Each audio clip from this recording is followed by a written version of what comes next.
너에게 있는 것이 무엇이냐? 이 사건을 통해서 하나님께서 우리에게 말씀하시는 바가 무엇일까요? 마태복음 15장 32절 이하에서는 놀라운 사건이 기록이 되어 있습니다. 지금 예수님 계신 곳에 많은 병든 자들이 찾아왔습니다. 예수님께서 고쳐주셨습니다. 이스라엘의 하나님께 영광을 돌렸습니다. 그러고 나서 말씀을 가르치시는데 사흘 동안이나 한 곳에 머물러 있으면서 계속 말씀을 전하고 가르쳐 주셨던 것입니다.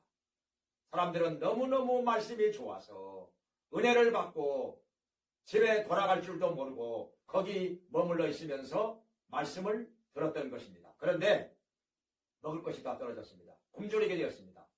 예수님께서는 이들을 불쌍히 여기셔서 무엇인가 먹게 하시려고 제자들에게 너희가 먹을 것을 주어라 말씀을 하셨습니다.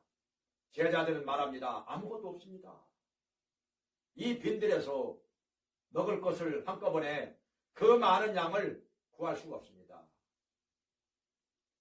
그러면 아무것도 없느냐? 예, 여기 이건 있습니다. 보리떡 7덩어리 그리고 구운 생선 2어마리가 있습니다. 7벽 2어가 있다는 것입니다. 이것을 가지고 예수님께서 축사하시고 감사기도 드리신 다음에 떼어서 나눠주니까 점점 불어납니다. 그래서 여자와 아이 외에 4,000명이나 남자들만 4,000명이나 먹고 나서 여자와 아이들까지 하면 10,000명은 넘어가겠죠. 그러고 나서 7광주리가 남았습니다. 엄청난 창조의 역사가 일어난 것입니다. 기적이 일어난 것입니다. 사람들은 하나님께 영광을 돌렸습니다. 그런데 이 사건을 통해서 하나님께서 우리에게 말씀하시는 바가 무엇일까요? 그 중에 어떤 사람들은 예수님을 임금으로 삼으려고 했습니다. 그렇게 되면은 자기들은 굶주리지 않고 배부르게 먹고 살 수가 있기 때문인 것입니다. 그러나 예수님께서 원하시는 것은 그것이 아니었습니다. 세상에 임금이 되려고 했으면 벌써 되었겠지요. 그것이 아닙니다. 예수님께서 이런 기적을 행하신 목적은 불쌍히 여기셔서 굶주린 백성들을 먹게 하시려고 그런 것도 있지만은 그보다 더 중요한 것은 예수님이 하나님의 아들이신 것, 구세주인 것, 생명의 떡인 것을 증거하시면서 예수님을 믿어 영생 얻게 하시려고 구원받게 하시려고 이렇게 하신 것입니다. 요한복음 6장 35절에서 말씀하시기를 내가 생명의 떡이니 나를 믿는 자는 줄이지 아니하고 목마르지 아니하리라 말씀을 하신 것입니다. 예수님을 믿는 자는 영생을 얻는다고 말씀을 하신 것입니다.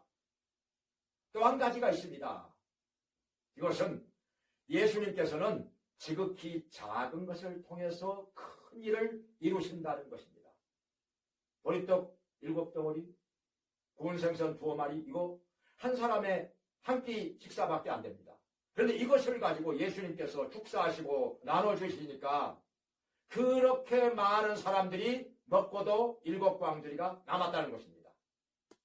큰 일을 하신 것입니다. 적은 걸 가지고. 모세에게도 하나님께서 물으셨습니다.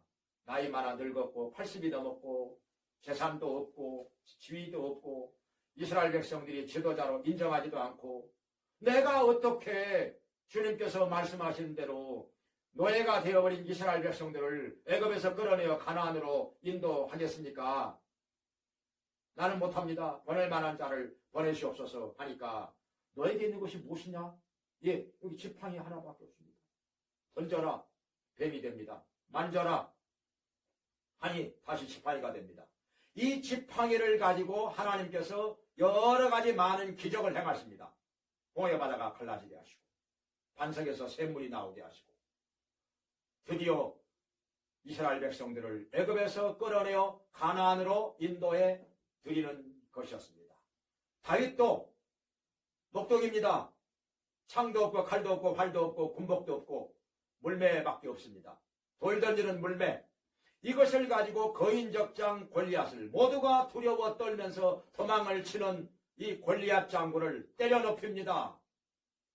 이스라엘을 위기에서 건져냅니다. 승리로 이끌었습니다. 하나님께서는 이와 같이 우리에게 있는 아주 작은 것을 통해서 엄청난 일을 행하십니다. 큰 일을 행하십니다. 하나님을 의지하고 믿으시기를 바랍니다.